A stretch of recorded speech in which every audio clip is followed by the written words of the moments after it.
some of you will remember, who called the service chief together and said, I give you 3 months. Get rid of all these Boko Haram people, all resign. He's not around to tell you who gave him that advice. He ran with that advice, but he didn't follow it through. Because he gave the order as the commander-in-chief of the armed forces. But, the security operatives moved fast. But 3 months went, and the work was not done. So I went to see him. It was in the newsroom. This time, somehow, the press got to know that I visited him. Of course, they were not there when we talked. And unfortunately, like I said, he's not alive now. Otherwise, I would have asked you to go and ask him. Sir, why didn't you follow through? Because when 3 months passed and the work wasn't done, why didn't you proceed with your, are we going to call it threat?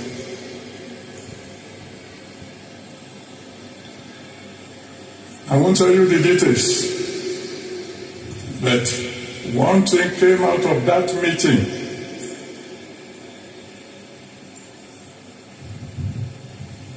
Which would lead me to my next advice to our government. In case there's any of you who can get across to them.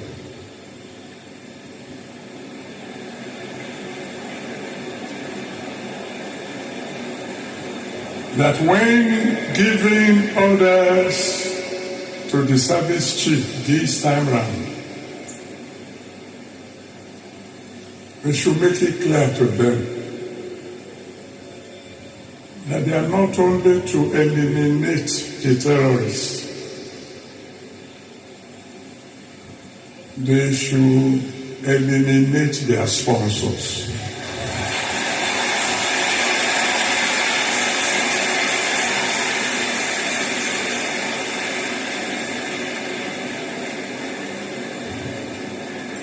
No matter how influential they may be.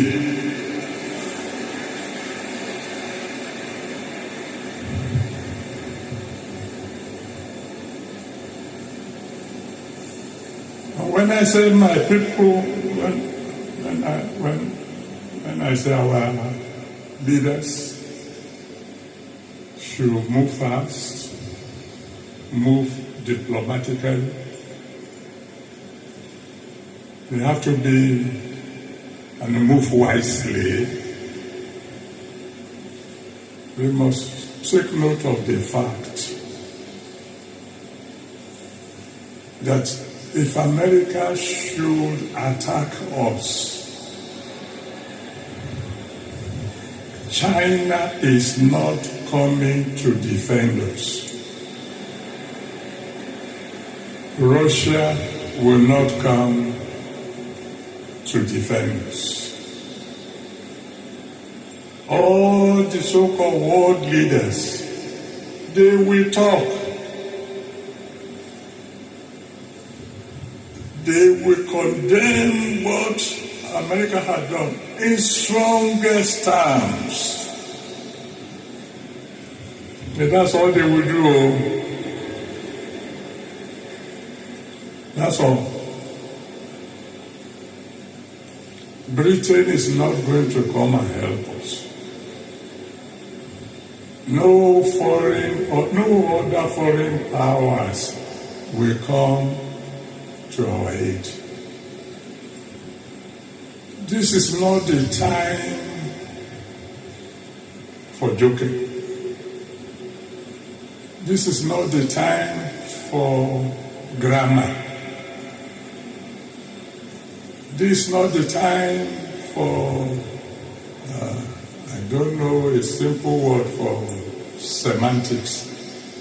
It's not the time when you begin to argue, is it, what do you call it? Suicide, or what do they call it? What's the language?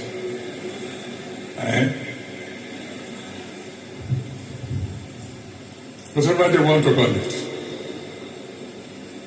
And this is not the time for saying, it's not Christian alone.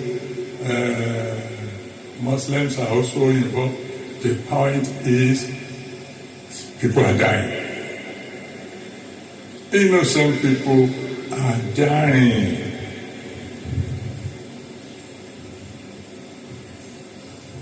I almost spoke last month when I heard the speech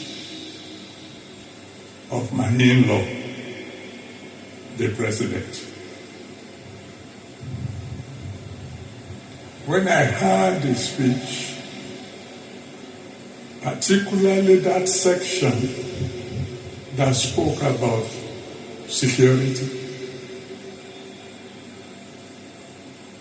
and you can go and listen to it again, where I heard him say, all is well now, that displaced people have returned to their villages, and I almost said, the one who wrote that speech for my president, my in-law, does not like him.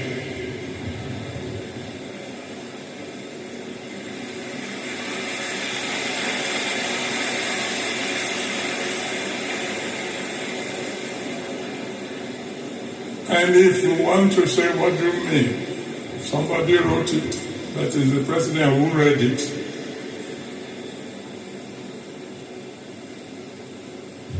Didn't he read it before he read it? Well, if you put it that way, then my conclusion will be, there are several people around my beloved in-law who are not telling him the truth.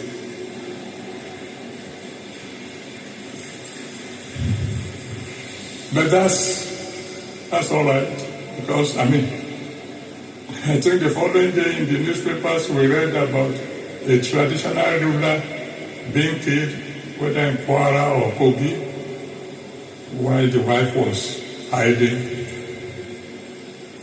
somewhere in the house. It is not the time for apportioning blames. Our president inherited this problem. It started before him. And in any case, I am an applied mathematician. I am more interested in just get the problem solved. That's all.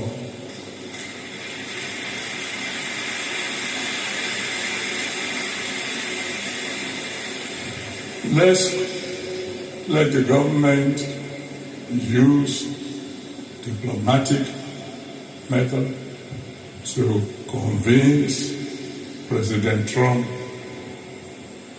to give us 100 days of grace. Call our service chiefs. Fortunately, they are new. Perform within 3 months or resign. Now,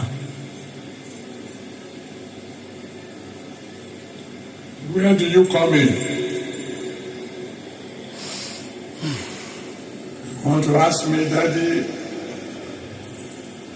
You want to tell us you had no idea that something like this is coming? I've told you I'm not a prophet. I only hear from God once in a while. But do you think I asked you to fast for 100 days for fun?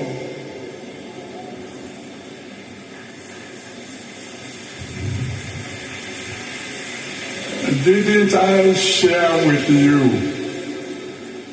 my children? Didn't I share with you that God says this will be a remarkable year? Didn't I share with you that God said that the wind that was blowing last year, that started blowing